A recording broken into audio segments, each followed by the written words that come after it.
Allahu Akbar, Allahu Akbar, Allahu Akbar.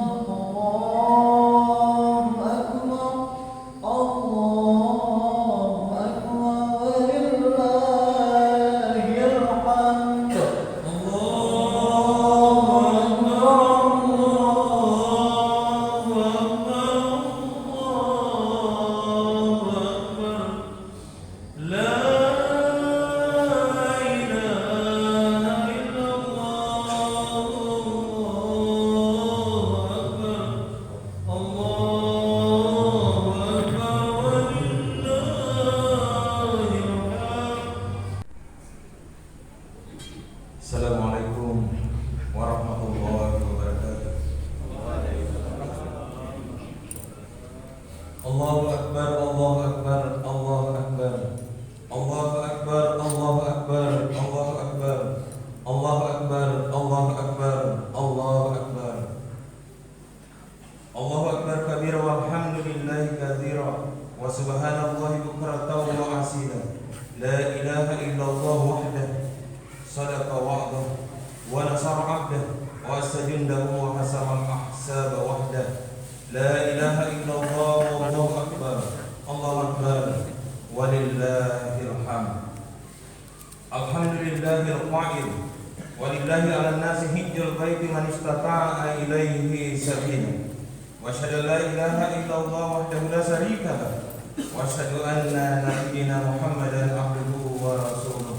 Wassalatu wassalamu ala sayyidina Muhammadin wa ala alihi wa ashabihi wa tabi'in wa man tabi'ahum bi ihsan ila yaumiddin. Amma ba'd. Fa ya ibadallah, usikum wa nafsi bittaqwallah faqad fazal muttaqun. Allahu akbar, Allahu akbar, Allahu akbar walillahil hamd. Segala puji bagi Allah Subhanahu wa taala, Tuhan alam semesta, yang telah menugerahkan berjuta kenikmatan kepada kita. Di antaranya adalah kenikmatan beridul adha, walau dalam suasana pandemi COVID-19 yang belum juga mereda.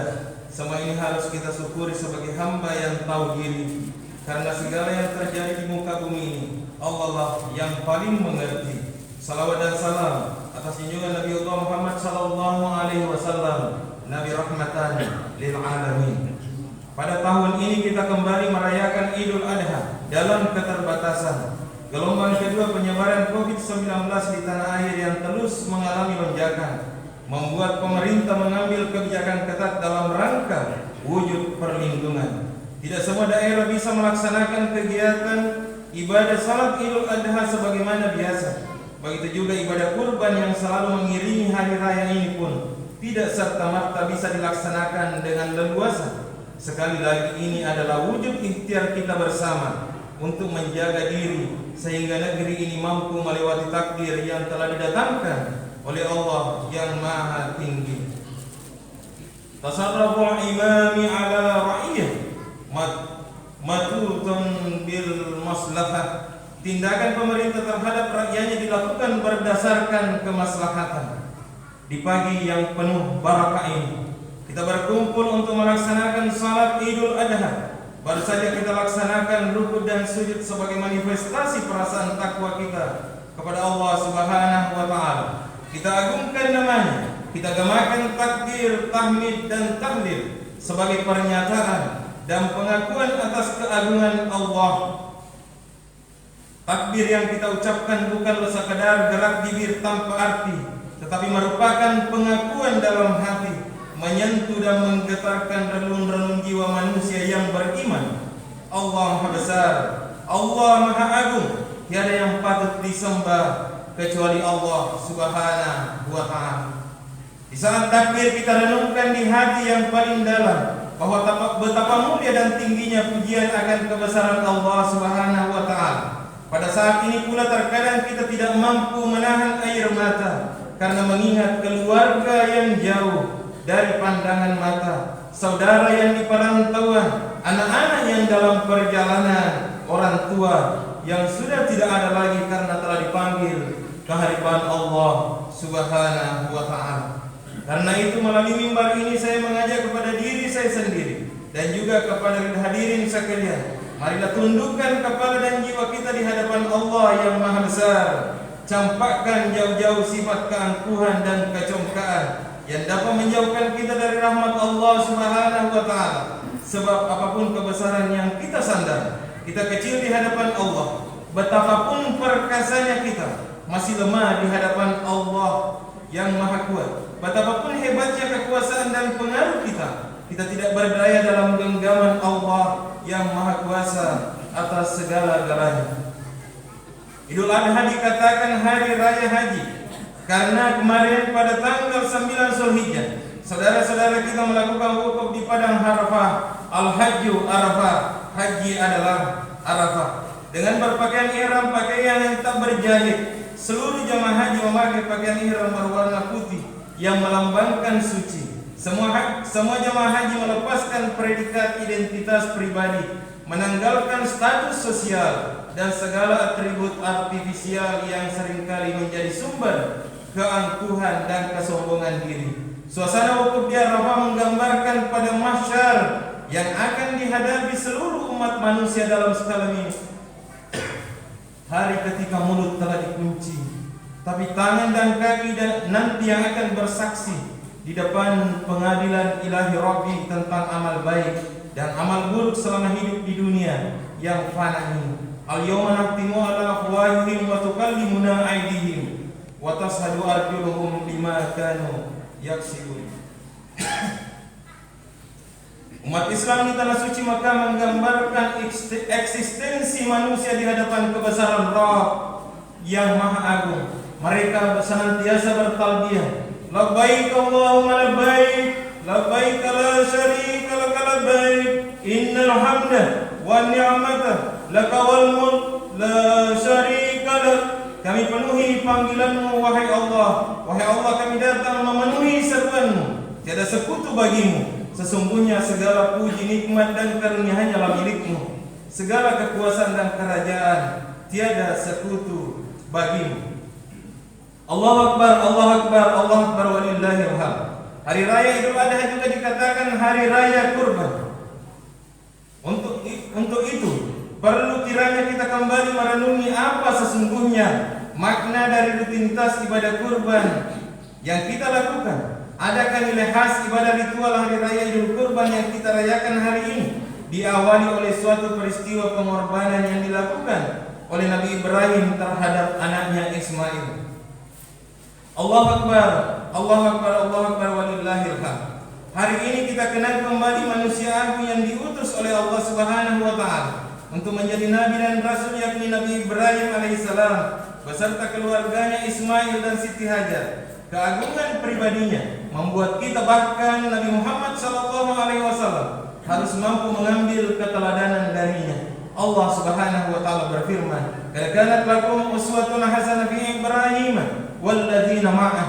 Sesungguhnya telah ada suri teladan yang baik bagimu pada Ibrahim dan orang-orang yang bersama dengan dia.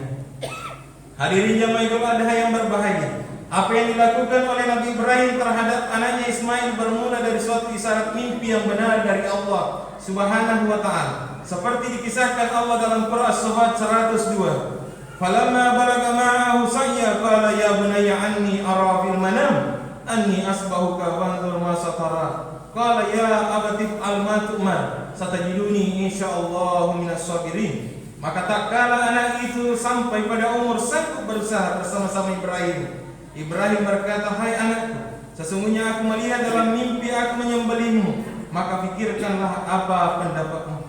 Ia menjawab, "Hai bapakku, kerjakanlah apa yang diperintahkan kepadamu. Insya Allah kamu akan mendapatiku termasuk orang-orang yang sabar." Keberhasilan keluarga Ibrahim yang gemilang ini sesungguhnya tidak terlepas dari kesadaran akan makna suatu penyerahan diri secara total atau kafah, dengan menyelami dengan sangat dalam makna dari inna lillahi wa inna ilaihi raji'un. Segalanya datang dari Allah dan segalanya akan kembali kepada Allah Subhanahu wa Ta'ala. Pada khutbah ini ada dua hal yang merupakan hikmah terbesar dari sejarah Nabi Ibrahim beserta keluarganya. Pertama, ibadah kurban mengajarkan kita untuk meningkatkan kepedulian sosial. Dalam riwayat disebutkan bahwa setiap hari raya Idul Adha, Rasulullah SAW membeli 2 ekor domba yang gemuk dan berbulu putih bersih. Dia mengimami salat dan berkhutbah. Sesudah itu dia mengambil seekor dari domba itu dan meletakkan telapak kakinya di sisi tubuh domba seraya berkata, "Ya Allah, terimalah ini dari Muhammad dan umat Muhammad." Lalu dia menyembelih hewan itu dengan tangannya sendiri. Sesudah itu membaringkan domba yang lain dan berdoa, "Ya Allah, terimalah ini dari umatmu yang tidak mampu berkurban." Sebagian dagingnya dimakan Rasulullah dan keluarganya, sisanya dibagikan kepada orang-orang miskin. Namun perlu dipahami bahwa dalam Islam daging kurban tidak sedikit pun dipersembahkan pada Tuhan. Allah tidak makan daging dan tidak mengharapkan sesuatu yang bersifat kebendaan dari hambanya. Daging kurban sebagian dinikmati oleh orang yang berkurban dan sebagian lainnya oleh fakir miskin. Tidak sekerat daging pun diberikan pada Tuhan. Allah berfirman, "La yanalallaha luhumuha wa la dima'uha, walakin yanaluhu taqwa minkum." Tidak sampai kepada Allah daging dan darahnya, tapi apa yang sampai kepada Allah hanyalah takwa. Allahu Akbar, Allahu Akbar, walillahil hamd.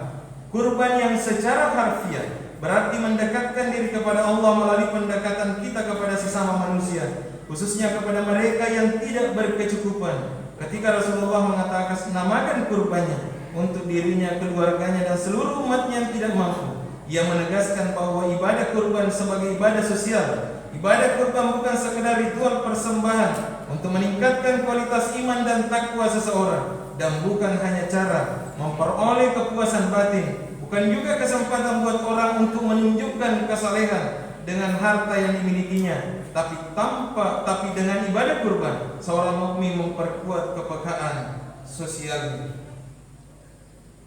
Allahu Akbar, Allahu Akbar, Allahu Akbar, walillahil hamd. Dalam hadis qudsi diriwayatkan bahwa nanti pada hari kiamat Allah menyeru hamba-hambanya, "Hai hamba-hambaku, dahulu aku lapar dan kalian tidak memberiku makanan. Dahulu aku telanjang dan kalian tidak memberiku busana. Dahulu aku sakit dan kalian tidak memberiku obat." Waktu itu yang didakwa berkata, "Ya Allah, bagaimana mungkin kami memberimu makanan, pakaian, obat-obatan, padahal Engkau Rabbul Alamin, penguasa langit dan bumi, dan memiliki segalanya." Lalu Allah berfirman, "Dulu waktumu di dunia ada hambaku yang lapar, telanjang dan sakit. Sekiranya kamu mendatangi mereka, mengenyangkan perut mereka yang lapar, memberi pakaian mereka yang telanjang, mengobati mereka yang sakit, pasti kamu akan mendapatkan aku di situ." Allahu Akbar, Allahu Akbar, Allahu Akbar, walillahil hamd. Hikmah pelajaran kedua, bakti dan kepatuhan Ismail kepada orang tuanya. Tidak dapat kita bayangkan betapa berat dan hebatnya goncangan jiwa yang dialami oleh Nabi Ibrahim alaihissalam ketika menerima perintah Allah itu. Bahkan ia mengalami konflik batin dan hampir-hampir dia pingsan ketika mendengar jawaban polos Nabi Ismail alaihissalam, "Wahai bapakku, kerjakanlah apa yang diperintahkan Allah kepadamu." Ini benar-benar ujian maha dahsyat bagi Nabiullah Ibrahim alaihissalam. Setelah sampai di suatu tempat dalam keadaan tenang, Ismail berpesan kepada ayahnya Ibrahim dengan 7 pesan. 1. Sebelum saya disembelih, terlebih dahulu kaki dan tanganku diikat supaya aku tidak dapat bergerak leluasa sehingga tidak menyusahkan ayah. Hadapkan mukaku ke tanah supaya tidak melihatnya, sebab kalau ayah melihat nanti akan merasa kasihan. Lepaskan bajuku agar tidak terkena darah yang nantinya menimbulkan kenangan yang menyedihkan. Keempat, asalah tajam-tajam pisau ayah agar penyembelihan berjalan singkat, sebab sakaratul maut dahsyat sekali.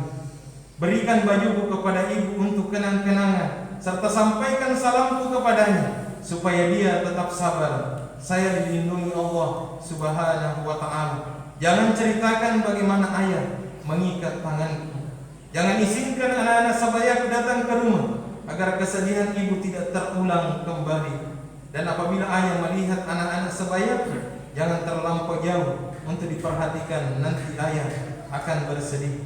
Nabi Ibrahim menjawab, "Baiklah anakku, Allah Subhanahu wa ta'ala akan menolongmu." Setelah Ismail putra tercinta ditelentangkan di atas sebuah batu dan pisau pun diletakkan di atas lehernya. Ibrahim pun menyembelih dengan menekan pisau itu kuat-kuat, namun tidak mempan, bahkan tergores pun tidak pada saat itu. Allah Subhanahu wa taala membuka dinding yang menghalangi pandangan malaikat di langit dan di bumi. Mereka tunduk dan sujud kepada Allah, takjub menyaksikan keduanya. Lihatlah hambaku itu rela dan senang hati menyembelih anaknya sendiri dengan pisau, karena semata-mata untuk memperoleh kerelaannya. Sementara itu Ismail pun berkata, "Ayah, bukalah ikatan kaki dan tanganku agar Allah Subhanahu wa taala tidak melihatku dalam keadaan terpaksa, dan letakkan pisau itu di leherku supaya malaikat menyaksikan putra Khalilullah Ibrahim taat dan patuh kepada perintahnya." Ibrahim mengabulkannya, lantas membuka ikatan dan menekan pisau itu ke lehernya kuat-kuat, namun lehernya tidak apa-apa. Bahkan bila ditekan, pisau itu berbalik yang tajam pada di bagian atas. Ibrahim pun mencoba memotong pisau itu ke sebuah batu, ternyata batu yang keras itu terbelah.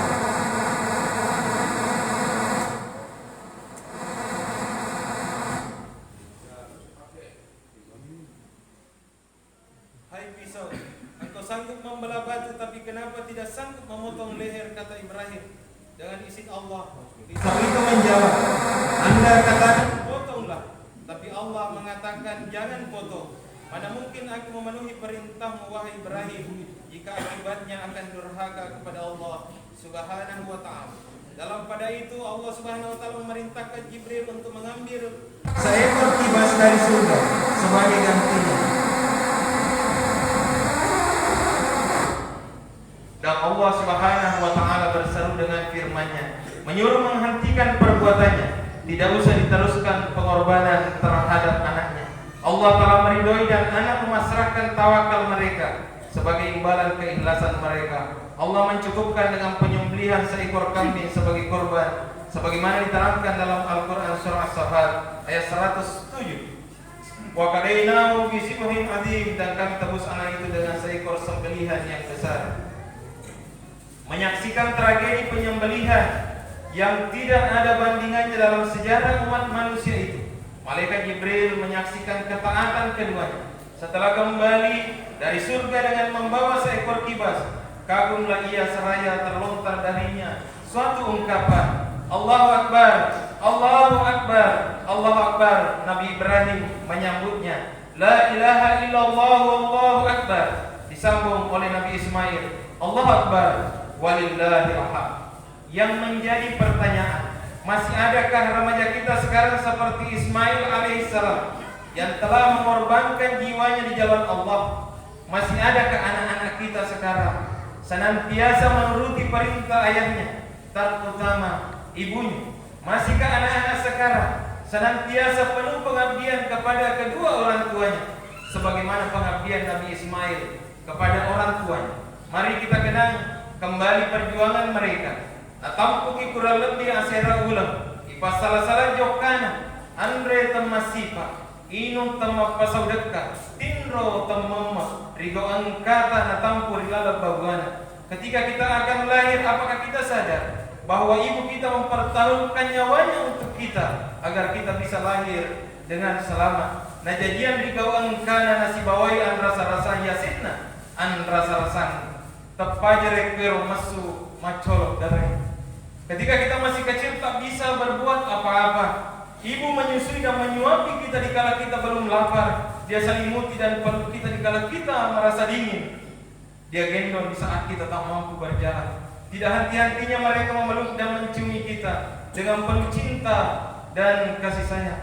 Terisiki melo ripa susu, gangkana ripa susu siki nainapan atau jatuh jaki, gangkana memanatin rota. Nasalipuriki riwat utama ceketa, napandriki riwat utama lukuta, napainuki riwat utama dekata, nalabiran alina sala, nareko napatujumuiki lapong anak.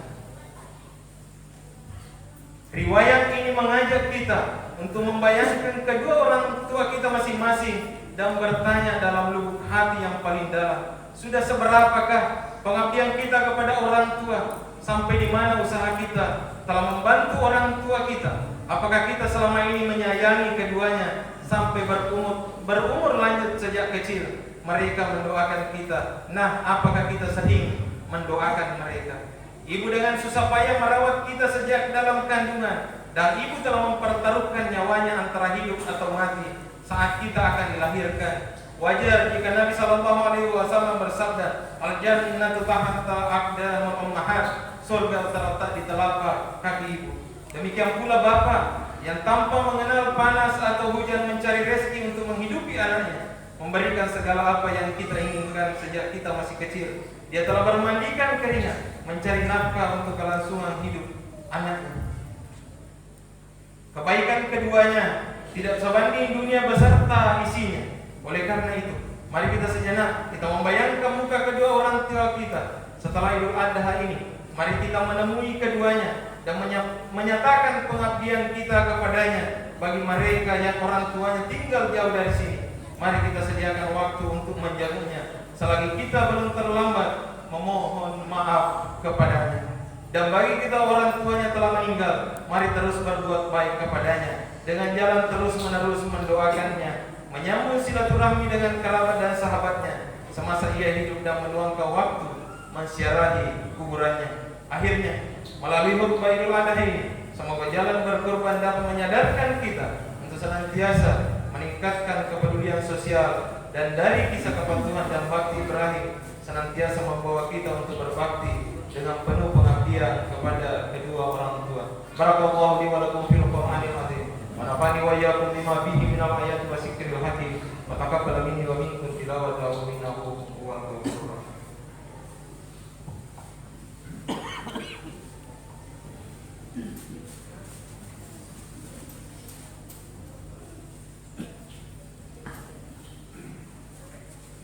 Allahu Akbar, Allahu Akbar, Allahu Akbar, Allahu Akbar, Allahu Akbar, Allahu Akbar.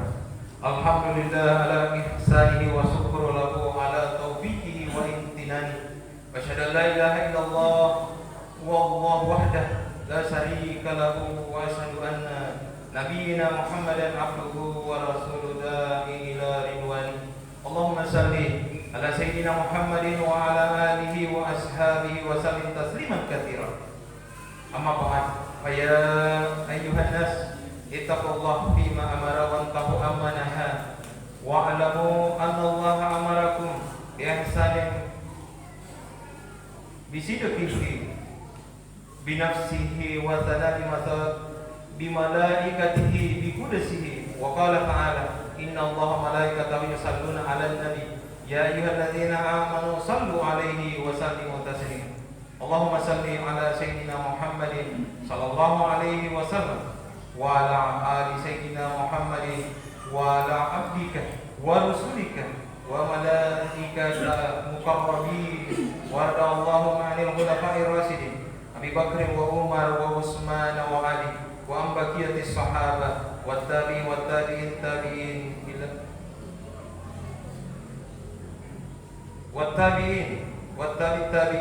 lahum bi ihsani ila yaumiddin warda Allahumma ma'ahum bi rahmatika ya arhamar rahimin. Amin. Allahumma ighfir lil muslimina wal muslimat wal mu'minina wal mu'minat al ahya'i minhum wal amwat. Allahumma a'izal islam wal muslimin wa sil syirka wal musyrikin wa ansur ibadakal muwahhidin wa ansur man nasaratin wa ahsul man hasalal muslimin wa dammir a'da'ati wa li kalimatika ila yaumiddin. Rabbana atina fid dunya hasanah wa fil akhirati hasanah wa qina adzabannar. Ibadallah, innallaha ya'muru bil 'adli wal ihsan wa ita'i dzil qurba wa yanha 'anil fahsya'i wal munkar wal baghi ya'idukum la'allakum tadhakkarun wa la dzikrullahi akbar.